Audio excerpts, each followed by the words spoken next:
Good morning and welcome to today's Eurofound live webinar. Today's topic is exploring the socioeconomic impact of the transition to a climate neutral economy and what is required to make the Green Deal a reality. This is an important topic, it's a very interesting topic, and so many of you signed up today, so thank you for that. Thank you for joining us this morning, and we do hope you will be an active part of the conversation that we are going to have today. My name is Mary McCaughey. I'm Head of Information and Communication here at Eurofound, and we are delighted today to be able to bring together the experts that we have and their expertise, not only from Eurofound, but also from the European Environment Agency. Eurofound and the EEA have been working together for some time now on issues related to this topic. And yesterday, in fact, we published our joint report on the transition to a climate neutral economy, exploring the socioeconomic impact. This you can download already from Eurofound's website, and I would suggest that you could look at the key messages and the key findings as part of our discussion today. For those of you who are aware of us and who know us in our regular audience, you will know that Eurofound is the EU agency whose role is to provide knowledge to assist in the development of better social, employment and work-related policies. The European Environment Agency provides independent information on the environment. It does what it says on the tin, and its goal is to serve those who are involved in developing, implementing, and evaluating environmental policy, and to inform the general public. So a very wide and vast remit there. And today's discussion is part of that. It is putting out to those interested stakeholders, and indeed those who are in the general public interested in this area, the issues at play in terms of moving towards a climate neutral economy. As you all know, and I'm sure are aware, the EU has set very ambitious targets for achieving this climate neutrality by 2050.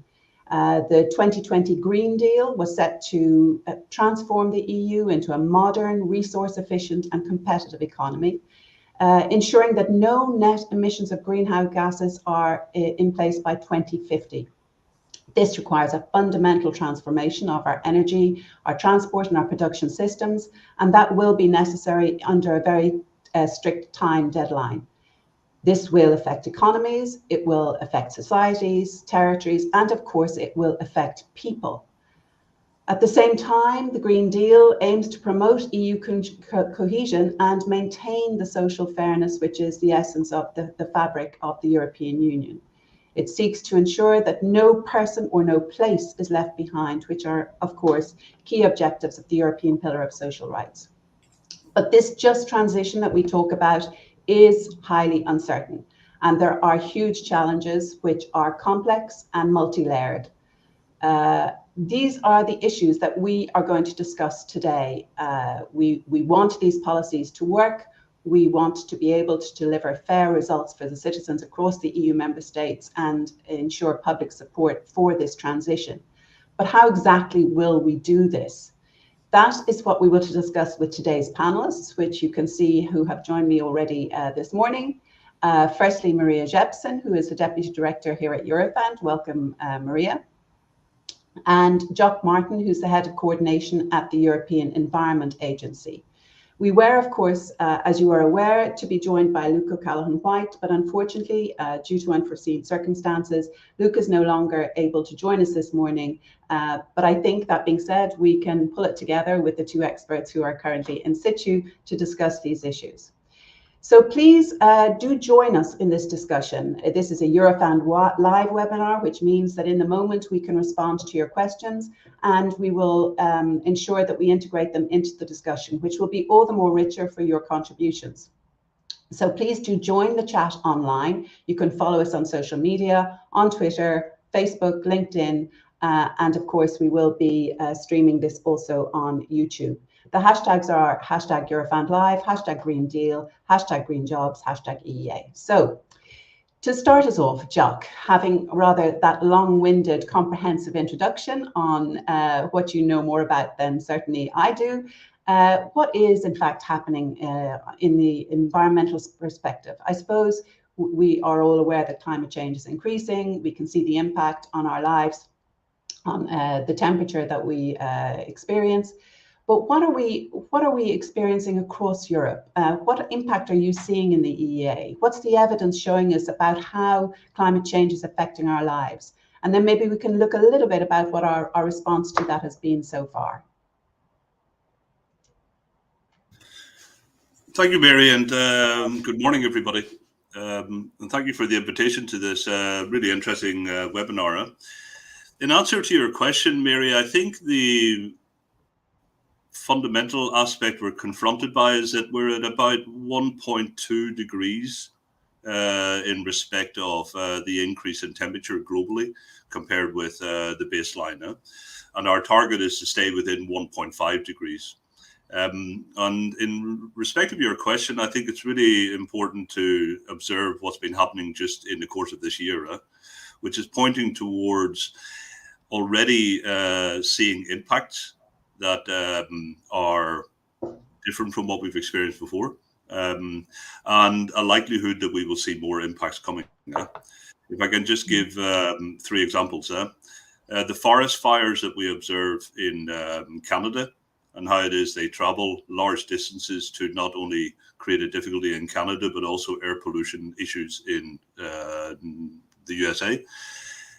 If you take the temperature anomalies that we're observing across Europe at a very early part of the year, if you take the temperature anomalies that we're observing in the North Atlantic of Ireland and so on, then we're seeing things that we haven't seen before.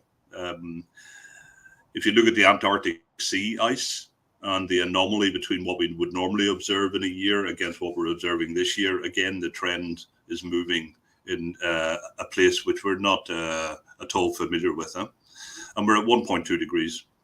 So I think in the context of what we're confronted by, what the science has been telling us for 30 years is now playing out in front of us. And that means that we're now confronted by needing to put in place policies and the transition that you mentioned in a way which is 30 years perhaps later than we could have done if we had paid attention to the first warnings from science in the late 1980s and the early 1990s. And that's driving the transition agenda. And in that respect, I would say that what we're confronted, we're transitioning all the time. If you look at the rise of China 40 years ago and how that drove a very different production and consumption patterns across the world, a very different economic structure in Europe from a manufacturing dominance to a service dominance, then we're transitioning all the time. And that means that jobs are transitioning, regions are affected in different ways, and so on and so on. But this transition is different in 2 ways. It's the first time we're confronted by a transition which is combining the socioeconomic dimensions that we normally observe with the environment and climate dimensions that we're more and more seeing impacts from. And the second aspect that I think is different from other transitions is that this is potentially an existential transition. And what I mean by that is that if we don't achieve the transition in the timeframes that policy is putting down, then we may as a species not exist, because we may see temperature increases that are way beyond what we see today. And we may see impacts which are really putting at stake our existence and our ability to operate as societies as we know it. So in that sense, the European Green Deal does provide this ambition, and it does provide an ambition which is really linking the economic and the social and the climate and the environment dimensions. It's unprecedented in its ambition, and it's our task really to support that through knowledge and see that that happens, that the implementation of those policies happens as quickly as is needed against the what science is telling us.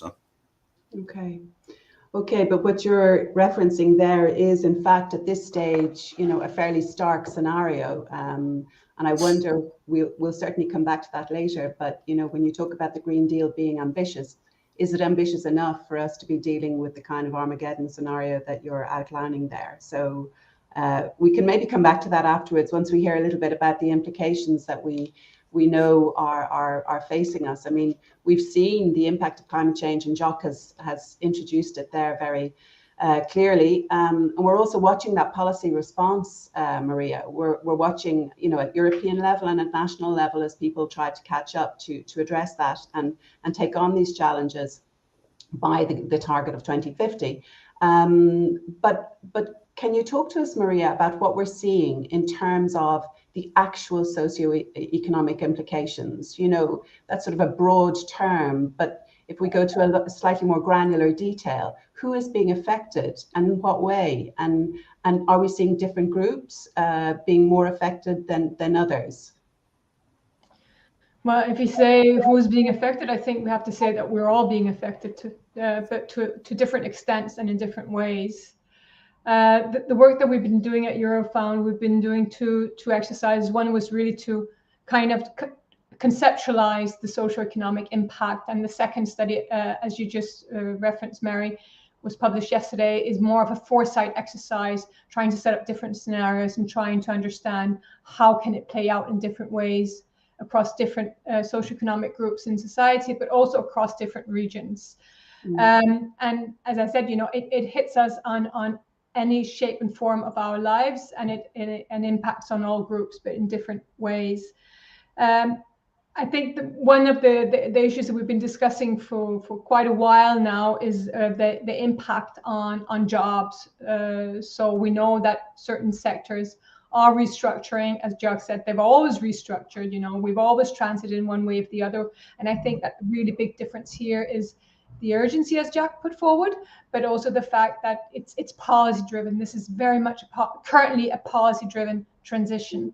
And here it's about restructuring some of the economic sectors. So we will see, as we go to renewable energy, which is maybe the most visual part of it, we see job creations, but we also see job displacements from sectors that are more reliant on creating and on using fossil fuels. So we have this whole restructuring going on. Now, this is not the first time that we see this huge restructuring going on with regard to sectors that are heavily reliant on fossil fuels. I mean, the mines in Belgium, the mines in UK that closed, a very good example. So we have lessons learned from this. We've done it before.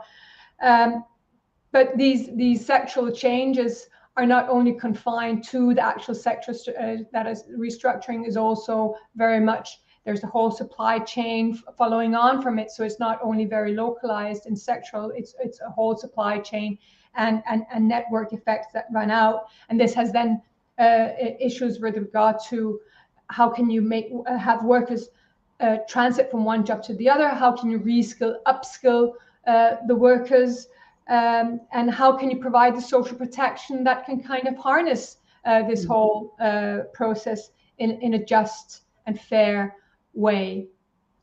That's kind of the direct effect. But then on another scale, like even bigger, you have the whole issue around inequalities and social justice that are surrounded by by the transition when we look at the socioeconomic impact, and that has to do with how you live, how you're mobile. So it's the whole issue about energy.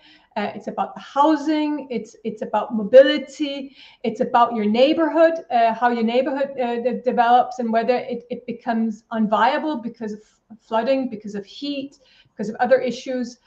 So there's the whole issue about with the direct impact of the climate change, but also all the mitigation adaptation policies that are taking place, how we can make sure that they do not create new inequalities, that they do not create social injustice, but that we actually use it as an opportunity to provide a mobility that's just to ensure that energy is something that is attainable for everybody, that housing is adequate and affordable for everybody. And that means that certain socioeconomic groups need to be targeted in a fairly substantial manner for this not to happen.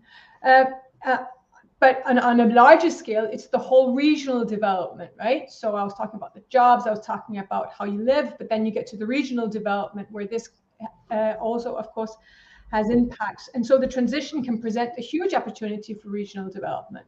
It really can, if it's particularly in areas that have been heavily reliant on fossil fuels. That requires that you engage with a lot of various policies in terms of competitiveness, in terms of innovation, in terms of reskilling, upskilling, but also in terms of ensuring that there are the capacities, the necessary capacities to be able to engage in such a transformation process, and also the funding. And then at the end of the day, Jacques said, it's an existential crisis, which it is. But the transition also provides us then with environmental benefits, and I'm sure we'll get into that as well. Is the double dividend, and I think we're much less upfront with actually highlighting the environmental benefits that this will provide at the end. And I want to come back to that later, Maria, just in terms of the opportunities that we see and how are we communicating that in a way. We're clearly not doing it as we could do optimally, but. Could we just touch a little bit on, you're talking here about the more granular socioeconomic implications, that's what we're talking about today, but there are other invisible effects as well, perhaps that are not quite so clear. We're talking here about the European Union, we're looking at social protection issues, we're looking at services, we're looking at issues where we can address those who are most affected or disadvantaged as a result.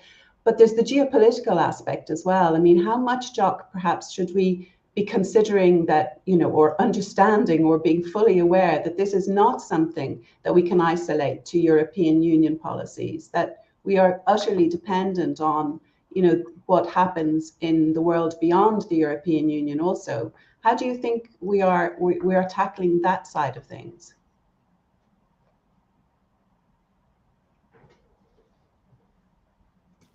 Excuse me. I think the European Union role in this respect has been constantly to work within the global governance processes to keep the level of ambition higher. And I think there's a really substantial reason for that. And it is what you say, Mary, that we will not achieve what it is we need to achieve if we do it in isolation. It has to be done. It has to be done across the globe.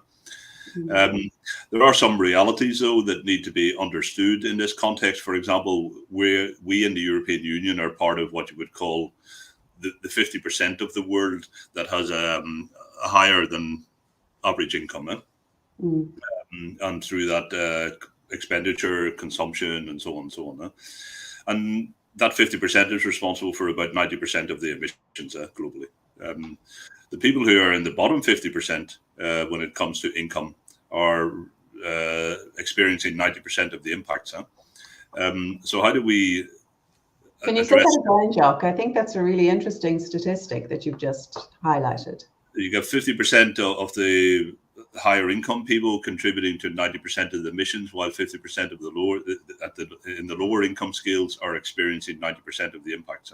And that brings a different dimension to the just transition. And I think what's really important to understand with the European Green Deal, I think Maria said it very well, that it's probably the first time we have this explicitly policy-driven transition, because the transition has allowed largely in the socioeconomic terms to happen in the market with some policy steering, but now we have this explicit European Green Deal policy approach. And I think there's a clear recognition as we move from setting down all the policies that we've been doing for the last 3 years since the Green Deal was announced. Then when we come to the next policy cycle in the European Union, we're going to have to focus on implementation more to achieve what has to be 2.5 times faster emissions reductions by 2030 than was achieved in the period 1990 to 2020 in Europe. And we're going to have to pay more attention to the global perspective. But in the global perspective, you need 2 to tango, 3 to tango, whatever it is. We can only play with the others at the table.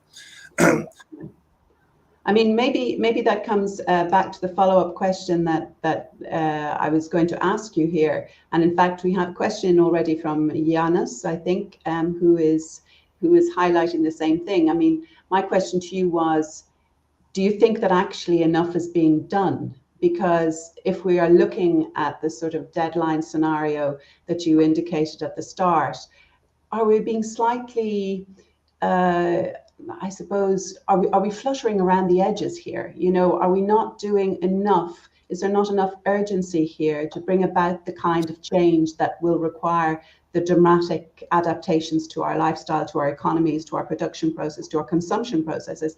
I mean, is it enough? I mean, is there a feeling that we're slightly dealing with inertia? I mean, Janus himself asks, do you think that the Fit for 55 package is enough? Is it ambitious enough considering all the negative socioeconomic aspects you just mentioned? Well, we often pose the question that way. I would like to answer it in this way. We were the leading region in greenhouse gas emissions reductions from 1990 to 2020, as steered by the Kyoto Global Agreement from 1997. What we're saying by 2030, and it's only 7 years away, is that we should increase those reductions by a factor of 2.5. And if you go to look at 2040 and 2050, we just published a report on Thursday of last week, I think it was, from our scientific advisory board on climate change, that if we want to achieve the 2050 targets, we need to see an even greater acceleration between 2030 and 2040 than we're assuming for 2020 and 2030. So we're already highly ambitious.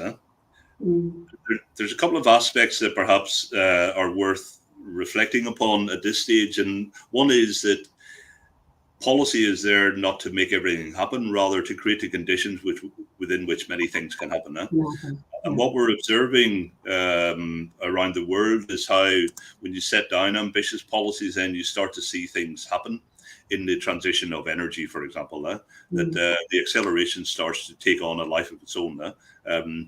You can't guarantee those things. You have to recognize that policy is there to do some things, and there's society and markets to do other things. But another dimension, just to be explicit on the point that Maria was making about funding, our subsidies to the fossil fuel industry total some $1 trillion a year globally. Imagine we were thinking that because we know the clear effects of fossil fuels on the climate, on the warming planet, if we decided to switch those subsidies from pollution to transition, invest in the changes we want to make, and the changes are systemic, which means that there's many more actors involved in the debate, and therefore there's many more vested interests in wanting to go one way, wanting to go another way, and politics is the art, and policy is the art of the possible. So if you take food, we would have been discussing agriculture predominantly 20 years ago. Now we're discussing agriculture, trade, consumption, waste, the whole chain of food from start to finish. 20 years ago, transport, we would be discussing. Now we're talking about mobility, which is where do we want to get to and how do we want to get there, using transport means, but also other means. So the the systemic focus is really changing the nature of the challenge that we're faced by, policies that we need to address those challenges, and the actors in society who are involved in engaging in deciding on those policies and implementing those policies. And that takes time. No, and it needs a kind of a level of flexibility and adaptability on an ongoing basis. Yes. Yeah. Can I just, Maria, can I come back a little bit just on the impacts? And one of our contributors is saying, Cornelia is saying, I'd be interested to hear more about impacts that have so far been rather underestimated or overlooked even, and that might need addressing. And we referred to some of them already. We looked at the global aspects, also the aspect of competitiveness for the European Union and others. But I suppose if we can just go back to the Green Deal and say, okay, we know it's supposed to be a deal. It's supposed to be telling us that, you know, we have a positive future and we can address these challenges successfully as long as we make certain sacrifices, as long as we do certain things and change our patterns, both economically and socially. But we know that some people are still feeling that they get the raw deal, that as Jock just outlined with his, you know, statistic, that it's not equal, and that many will sacrifice more than others, whereas others are sacrificing or having to adapt far less. So, I mean, how do you think that we can look at these challenges and see that we can make a green future which is really fair, which is in fact a just transition? If we go back to, I think that one of the fundamentals that one needs is actually that we see that we actually recognize that it is that climate change is a problem, right? So that kind of helps us in starting the discussion in the first place. And there's a study coming out from Europe that came out in Eurofound Eurobarometer 2021 that really went into trying to understand how European citizens were seeing climate change, what they found that the governments were doing, who should do what. And I think the positive part is that about 75% of Europeans actually think that climate change is amongst one of the biggest problems. Like this was in COVID times. So that climate change still comes up and says, well, 75% of European citizens find that this is one of the biggest problems, and 20%, but only 20% found that this was the single most important problem. Okay. So from being one of the bigger problems to being the single most problem, there's a little bit of a leeway, and fair enough. There was a discrepancy in the Nordic countries, Sweden and Denmark and Holland. About a third of the population thought that this was the single most problem, whereas in other countries it was only about 5 or 7%. Okay, so we have 5 or 7% that found that this was really a big problem. So that's a starting point in saying, how ready are we actually to take a raw deal? So that's the point I wanted to make. If we think it's a huge problem, the population will be more ready to say, okay, like we really need we really need to sacrifice here. But if it's not perceived as being a big problem, like naturally, citizens are not going to think that cutting a raw deal is actually worthwhile doing what we need to do. But notwithstanding, so I think there's a whole, as you said, on the communication is to go back and say, as Jacques was saying, this is actually fairly bad, and the cost of doing nothing are much higher than the cost of actually doing something right now.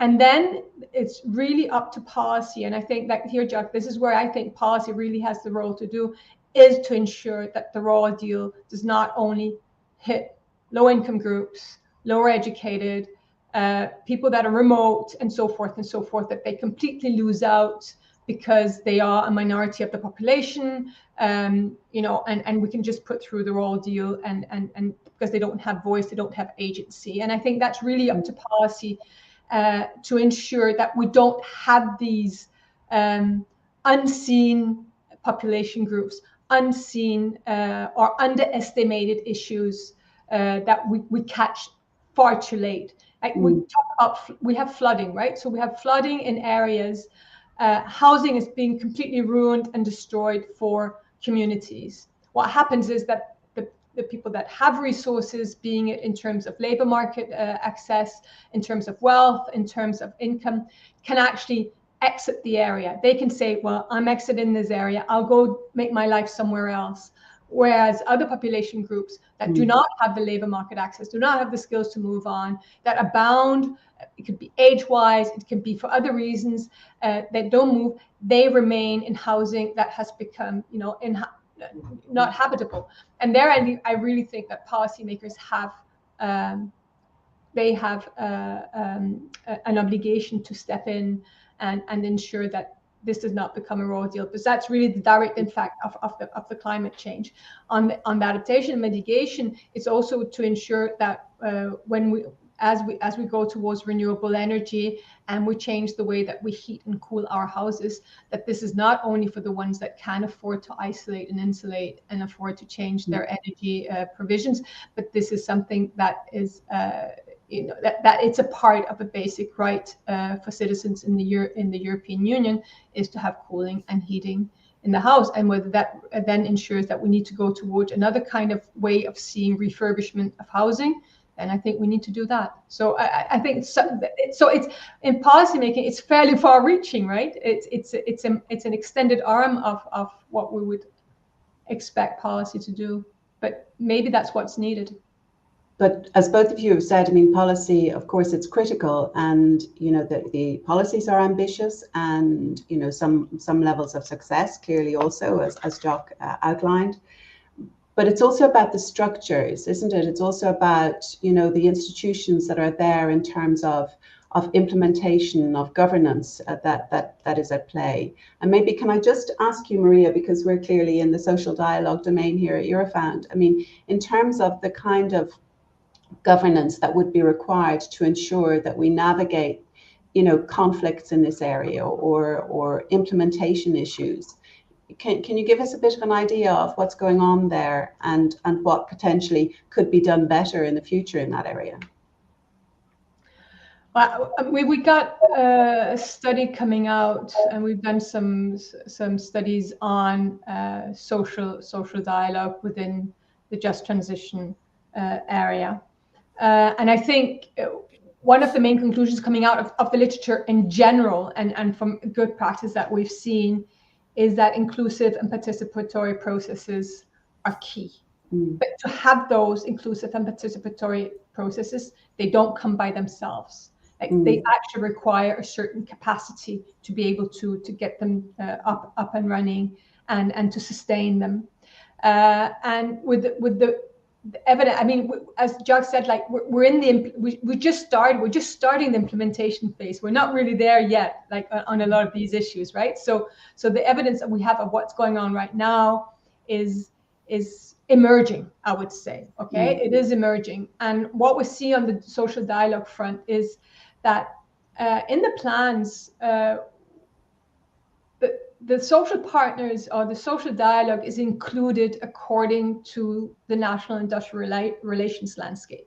Okay, so where there's a very strong social dialogue, you would see the social partners part. Where it's weaker, well, that's reflected in the transition plans as well. So should this then be an opportunity to say, well, if we want this to work, we need to reinforce our industrial relations landscape. We need to reinforce the social dialogue within this.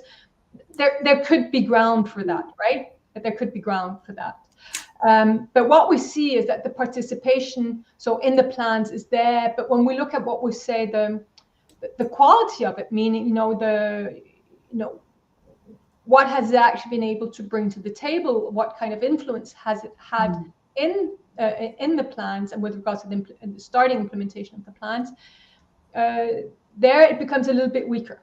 Right? That's where we can start questioning, saying, okay, we put it up in the plan that we need social dialogue as a part of this, because it's a part of the inclusive and participatory process. You need a lot of different voices. You need consensus around this. You need to move these things forward. But then when you get into what we could call the quality of it, that's when there might be ground for a little bit more, first of all, investigation and trying to understand exactly what's the dialogue about, what is it aiming at, what did it achieve, how do you measure it, what kind of indicators. And here at Eurofound, we have a whole battery of indicators and way that we actually measure these things. And then trying to understand how can you improve it, because at the end of the day, what you want to do is to have a good social dialogue. So what you want to find out is like, how can you have not only the structures and the institutions, but also the capacity to be able to engage into it. And here I'm talking about the social partners, but also very much about civil dialogue, about engaging citizens, about and also having it all come together with the policymakers from the local all the way up to the national and European level. Well, that issue of implementation and the structures that are currently in place and possibly into the future is coming up a few times from participants. I mean, there's one question here from Michaela or Michelle about, can you comment on the implementation, if the current structures within the European semester are enough?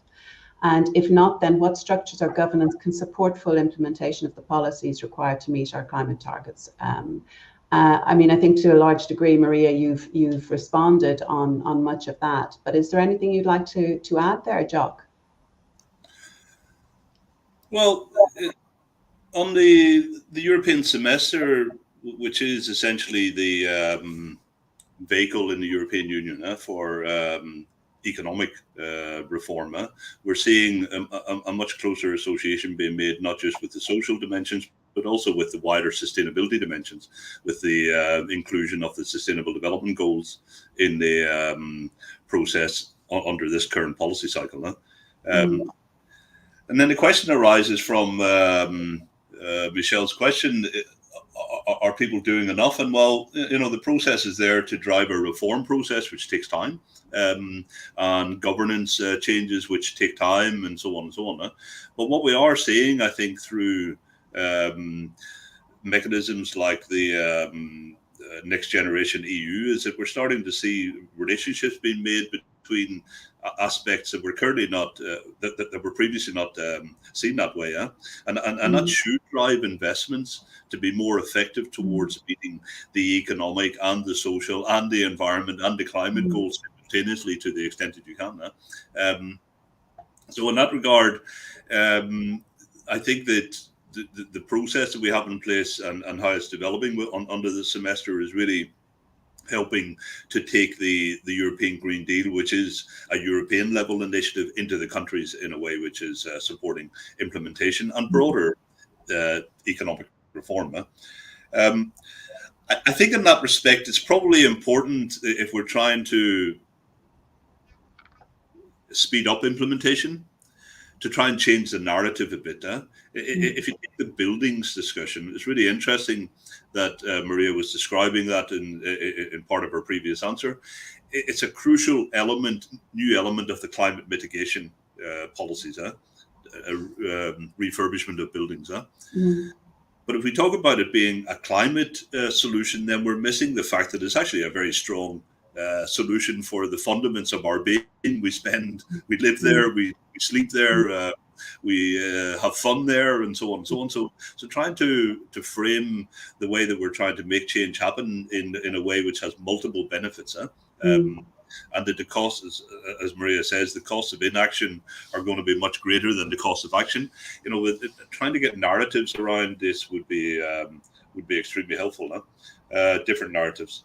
It's the same on food. I mean, food is our basic sustenance and a large part of our enjoyment. So can we situate what we're trying to do here in terms of maintaining that sustenance, maintaining that enjoyment, while at the same time achieving existential objectives? And I'm really interested in that piece of the puzzle, Jock, and I want to come back to it shortly. I'm just going to wrap up on the issue of the industrial relations side of things, if you like, and the governance. There's a question from Ettore from DG Employment in Brussels, who is asking about the role of good industrial relations and bipartite, tripartite social dialogue at EU and national level. Strong focus on this in the Council recommendation on fair transition and the social dialogue initiative. But he's asking here about, do we have any good practice examples on the impact of social dialogue in just transition? And do you have indicators that you might suggest to better monitor the success of these practices? Maria, I'm not sure whether that's catching you on the spot, but do you want to come back to that and say I'll follow up offline? But no, yeah, okay. I think on the monitoring, I think that it would be a good discussion to have with the colleagues here at Eurofound. As I said, like we have a framework where we can monitor, we can what we think, we call it more quality, right? So we're changing this methodology. I think that will work fine. So, I mean, I think where we really have good examples of social dialogue, like it's within the whole skills agenda. Like that's a very obvious place to start, where social partners has a huge role to play in terms of, what are the skills needs, how do you get them around, and so forth. And there's a strong tradition with social partner involvement in terms of the whole skills agenda. So for me, when we talk about the just transition, of course, just transition is not only about upskilling, reskilling. It's much wider. But I think that's where we have very tangible, good practice with regard to social dialogue and the just transition. There are other examples of social dialogue that is taking place on a cross-sectoral level, on a sectoral level, and also on a company level. So it's not like nothing is happening there. But I would say, like on a broader scale, like the whole social dialogue around skills. Yeah. Okay. I mean, Jock, we spent a lot of time on the socioeconomic implications, most of which we would perceive as negative for particular groups and regions. But I mean, there must be opportunities that we should raise as part of this discussion as well.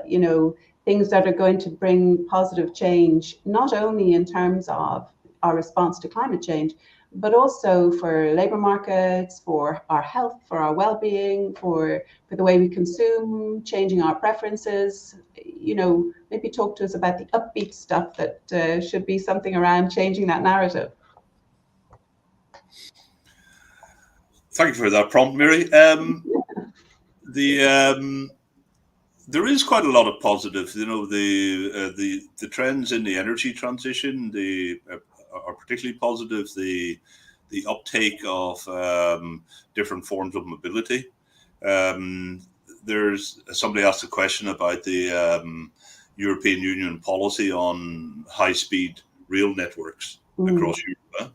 That was Joseph, asking about building a Europe-wide high-speed railway system that includes Southern Europe. Yeah.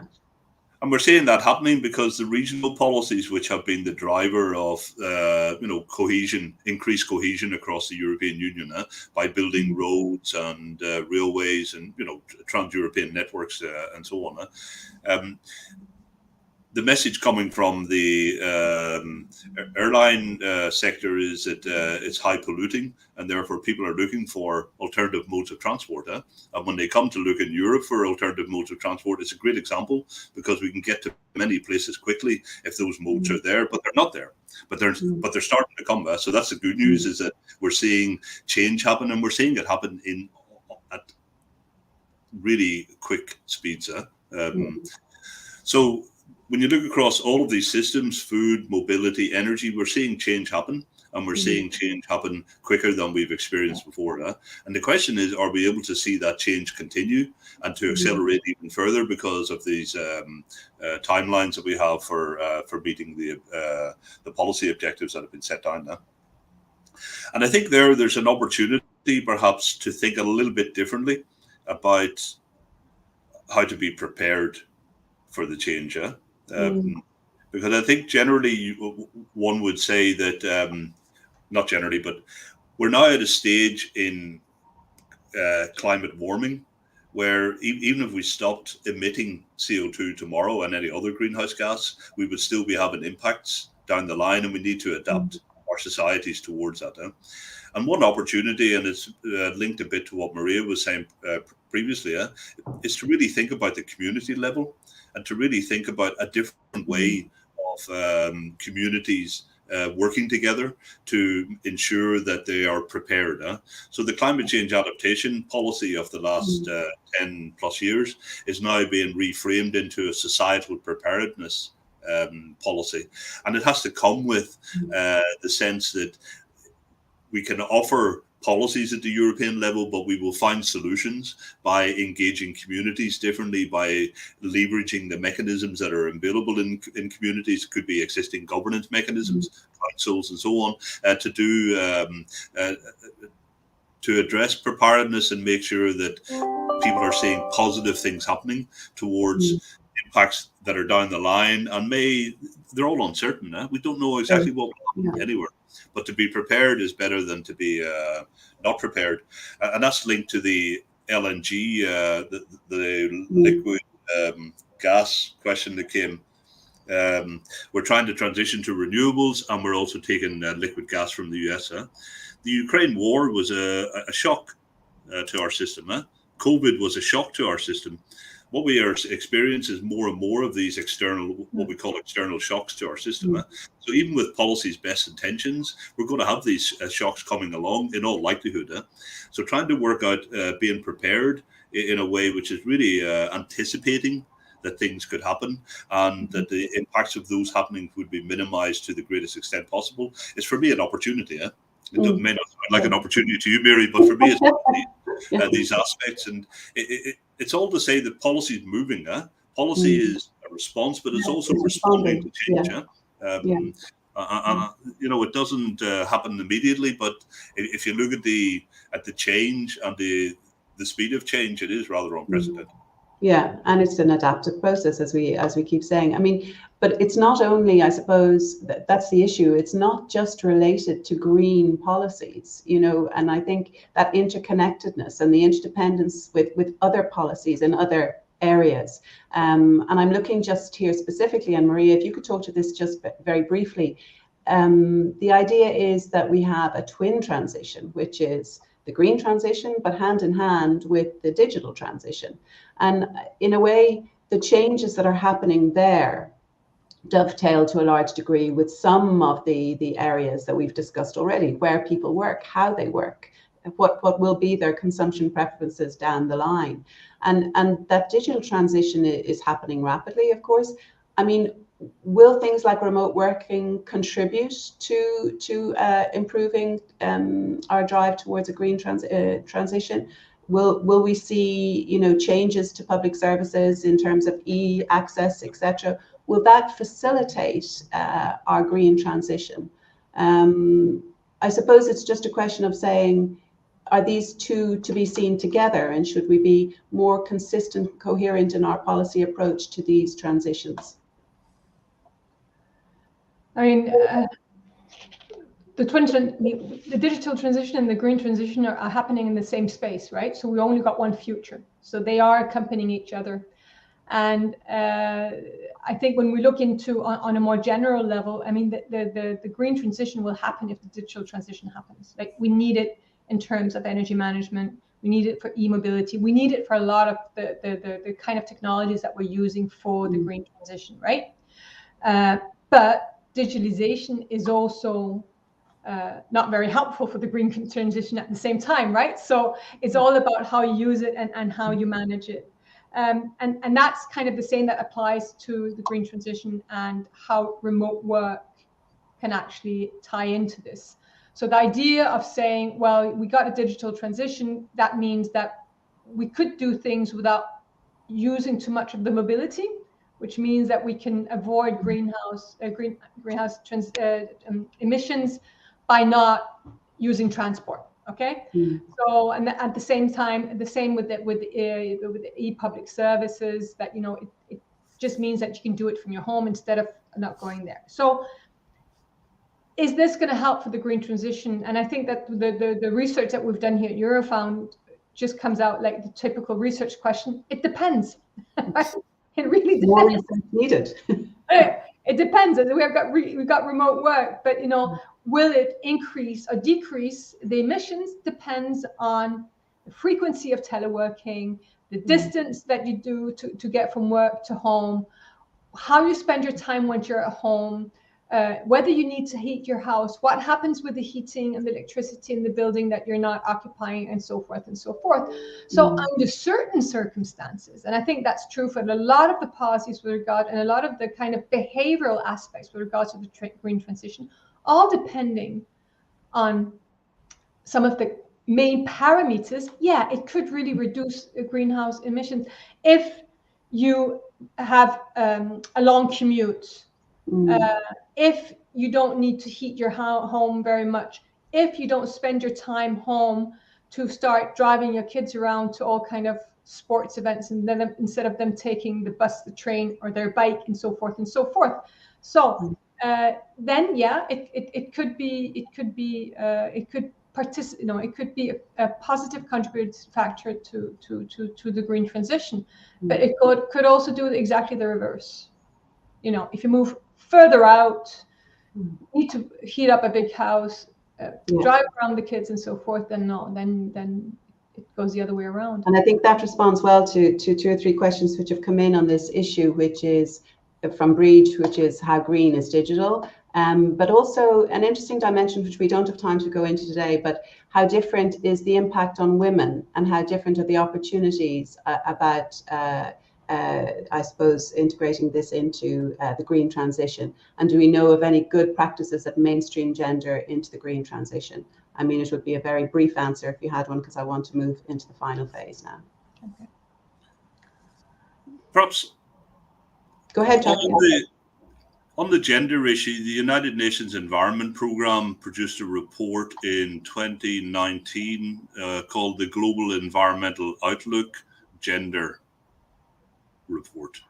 So it was looking at the environment, the sustainability, the issues we're talking about here, but it was looking at it from a gender perspective at the global level. So somebody may want to try and find that and see if there's any interesting information in there, because I was part of the process, but I can't remember the answer. On the twin transition, I think the role of knowledge and how it is we're able to get knowledge to people in the right way about what it is they're confronted by and what are the solutions to it. That's where the real opportunity is of the twin transition as knowledge actors. And last Wednesday, we published a piece on summer 2023, anticipating that it could be a hot summer, and therefore people would be interested to understand where the droughts are, where the fires are, where this is, why this is, how to deal with it, and so on. Was our first attempt at trying to be more anticipatory towards this increased urgency, increasing change happening, and so on and so on. But to come with the understanding of what's happening, but also how to more on the solution side. But the other dimension, and if there's anybody in the audience who's kind of young and works on social media and so on, it'd be great. What we sorely lack in our business is applications which enable us as people to be able to make informed consumption decisions. We see that there's carbon footprint this and carbon budget that.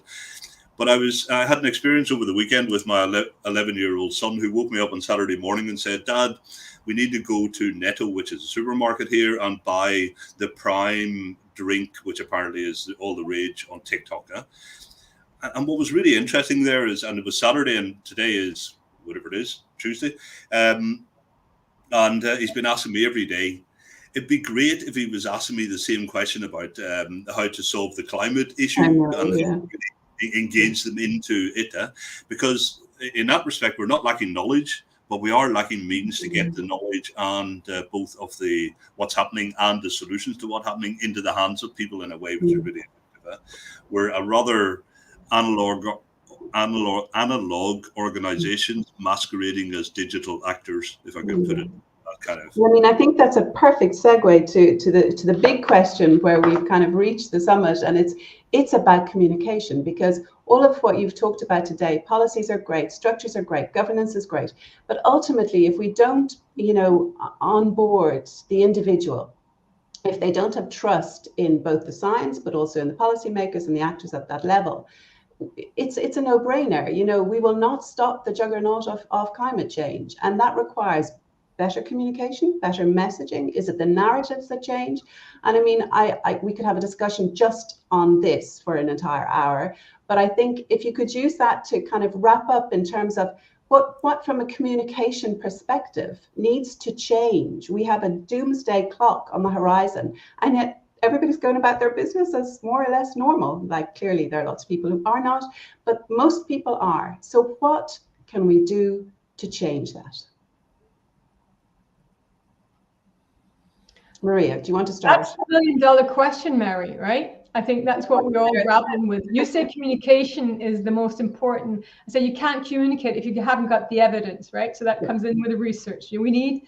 And I think we've got a lot of the evidence. We got the, so we need to figure out how can we, and I thought like your idea, Jack, about, do some TikTok, do some apps so that you know what you're actually doing. But what I would say is I want to get back to the governance, because I think the governance is key to this.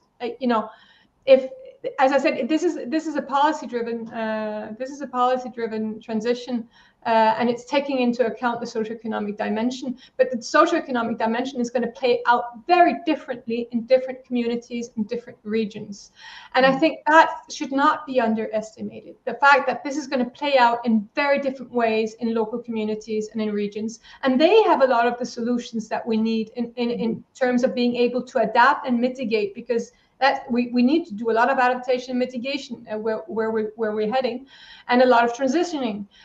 So for me, that's really it.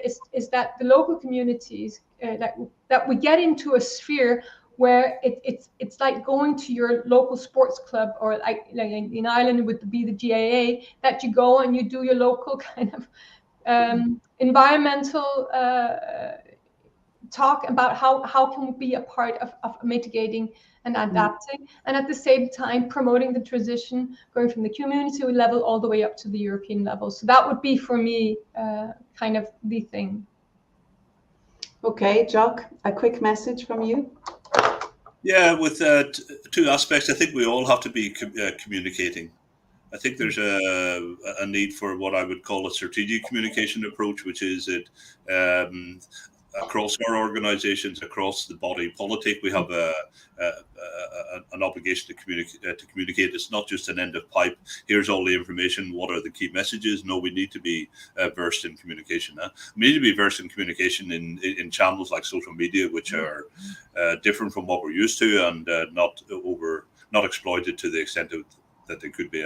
And then the second dimension is, and I kind of, I'm a little bit reluctant to use the word, but I'm going to say it anyway, indicators.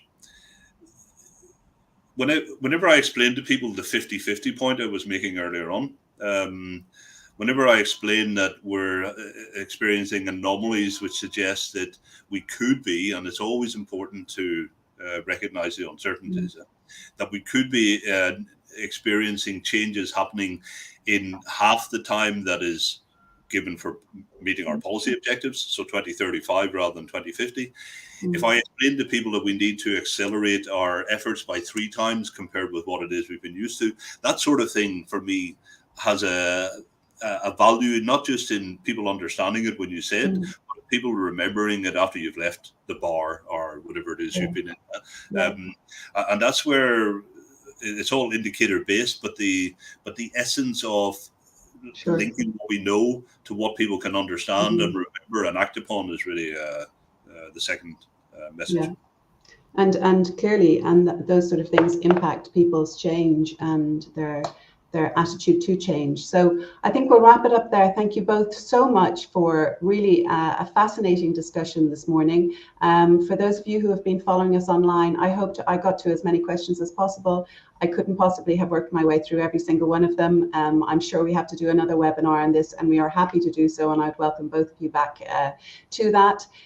If you haven't found what you wanted today from our response to your questions, or indeed if you want to know more, please do look on, of course, the EEA's website and all things to do with environment. Also, Eurofound has published all of the information that's relevant to today, and anything on the just transition, and particularly the impact on living and working in Europe of this just transition. We also have all our webinars are recorded. You can watch this again. You will download it from our website, and it's available on YouTube.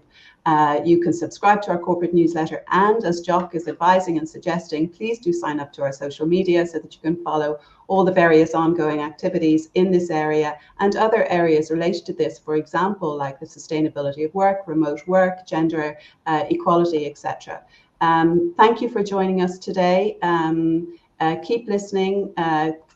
Also, don't forget our Eurofound podcast series, which will actually be directly related to the socioeconomic aspects of things in one of our next editions. So thank you again for joining us this morning, and have a very good afternoon. Thank you.